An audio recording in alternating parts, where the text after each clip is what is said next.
Tracy spent Tuesday night at this Kelowna hotel after being given a 24-hour ban from a local women's shelter. But when a man comes into a woman's shelter who still has a penis and genitals, he has more rights than we do. They told me, sorry, you know, if the person identifies themselves as female, then we have to go with that.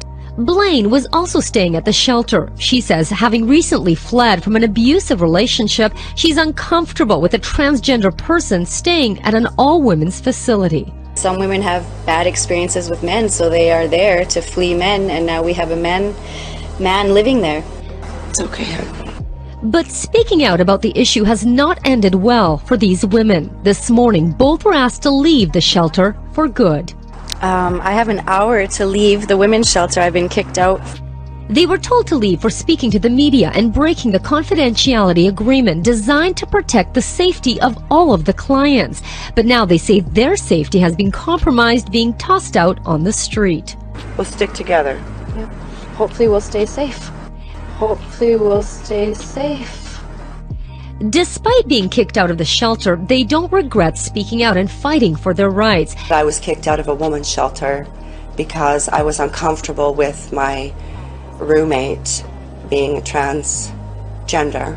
When gender identity wins, women and girls always lose. Girlhood is not all fun and games. Girlhood is survived. 1 in 4 girls will be sexually abused before they turn 18 years old, and 96% of people who sexually abuse children are male. It is illogical and legally irresponsible. While sex is a vital statistic, gender and identity are not. For decades, women and girls have depended on VAWA to uphold and honor the integrity of female space. The first piece of US legislation to even acknowledge the epidemic of violence against women is now a misogynistic Trojan horse. On Thursday, lawmakers voted 263 to 158 in favor of reauthorizing the legislation, also known as VAWA. The bill would extend VAWA for another 5 years. It also includes provisions that expand protections for transgender people. The Senate is currently working on its own VAWA reauthorization. Title IX is basically moot now because men can be women. So just to follow up on that, so if a biological man identified as a woman to run in this track meet, and then they can now qualify for those funds? Exactly, and that's the problem. Gender is not a biological reality, sex is a biological reality. Like I said, gender describes the social expectations of behavior based on a person's sex. So women, female people, are expected to be feminine, we're expected to sit tight, look pretty. Men are expected to be strong and never cry. That's gender. And so I don't agree with legislation that protects this idea of gender. Do you believe that decisions that allow biological males access to programs and services that are intended to serve females actually pose a threat to those females? If any male person can identify himself as a woman or use a gender identity legislation to call himself a woman or call himself female, then he can go into a woman's space. Predatory men will do that, and they already have done that, in order to hurt women and girls. This is already happening. Do you think it's a concern that there are people that might be gaming the laws and pretending, I guess, that they're women in order to attack women in, let's say, a domestic violence shelter designed for women? Of course, and this is already happening. Like I talked about Karen Wood, the male rapist who took advantage of these allowances. Prison governors are warning that vulnerable women will be put at risk if sex offenders claiming to be female are allowed to more easily move to women's prisons. Karen, once known as Stephen Wood, appeared by a video link from the men's prison at Army in Leeds, wearing a wig, glasses and a floral blouse. She was described in court as a predator who was a danger to women and to children. The court heard how she used her transgender persona to put herself in contact with vulnerable women. She'd ended up in the female Newhall prison at Wakefield on remand after a number of sexual offences, including rape. She'd also stabbed an elderly male neighbour. It was while she was in Newhall she sexually assaulted 2 inmates who she'd befriended. White had previous convictions for indecent assault, indecent exposure and gross indecency involving children, and violence and dishonesty too. Judge Christopher Batty told Karen White she was predatory, highly manipulative and a significant risk to children. Well, earlier I spoke to Richard Garside. He's the director of an independent charity that looks at crime, criminal justice and social harm. Well, the first thing to say is precisely that. Karen White is a male who was convicted of a number of serious sexual assaults against women, and in that context I'm not sure how helpful it is to describe Karen White as a she. Now, how he ended up in a women's prison was because he put in an application claiming that he identified as a woman. Do you think that there's enough in place with the board, or does the government need to do more to change the rules on transgender prisoners? Well, in my view, the problem is with the policy, not the implementation. We have very clear rules in this country and indeed internationally that females should be kept separate from males in prison. The current rule is clearly a breach of that. Men who declare they are women into women's prisons would be very damaging. My fear is that this could make it much harder to control the transfer of born male transgender prisoners to women's prisons. This could lead to vulnerable women being intimidated and even attacked. No. Violent males who have committed violent crimes who then declare that they are women have no place in women's spaces. In terms of shelters, women who are running from men, or, you know, in terms of homelessness, I mean, you're just homeless and you possibly have children with you, and strange dick is not what needs to be in your world right now. I was in a crazy domestic violence marriage, and they put us out the apartment basically. So I ended up at Women and Children first. My time was up there. I asked them for extension. They gave me 3 extra days.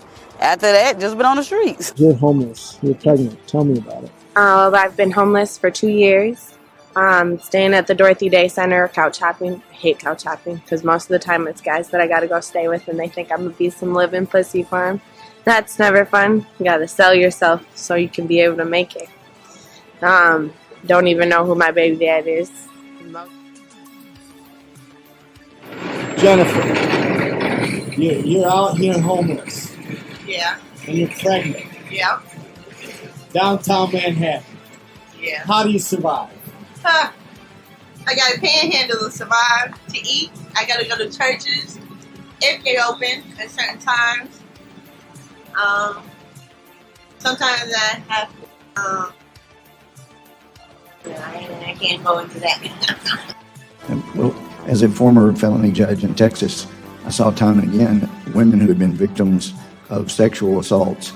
They were so often traumatized to be in a closed environment with a man, whether the man thought he was a woman or a man. It sometimes brought back the whole trauma again and re-traumatized the women. And I've been amazed that with people on this committee particularly who are normally so very sensitive to that kind of issue, how it doesn't seem to be there on recognizing the need for some women-only spaces. And so We know that predatory men will do anything to gain access to victims. This is a legal disaster because predatory men are already taking advantage of gender identity legislation in order to gain access to women and girls. The use of gender identity language in the Violence Against Women Act is an inversion, which actually makes the most vulnerable women in society even more vulnerable to male violence. If you've been living in fear, worried what will happen when your friends, peers, co-workers, or family find out that you have been questioning the dogma of transgender ideology, you are not alone. Many, many people, especially women, have been waking up to the true nature of the transgender agenda, and we are finding the strength and courage to admit that we were wrong. We are not ashamed to go against the dominant narrative and think for ourselves, to fight against an ideology that masquerades as feminism while using the law to redefine the word female to include males. Transgender ideology is illogical and extremely dangerous to the safety of women and children and all future generations. You have seen some of this evidence now with your own eyes. You have a choice. Stop pretending this isn't happening. Defend women's rights. Reject gender identity ideology before it's too late. Subscribe to my channel for more unique content about sex robots, transhumanism, the normalization of pedophilia and drag kids, and the manufactured consent of transgender ideology. Please like, share, and subscribe to help subvert censorship and support independent, female-created media.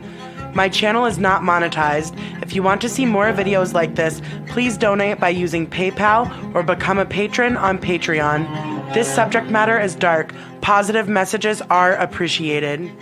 As always, thank you for watching. Don't forget to subscribe and don't let them gaslight you.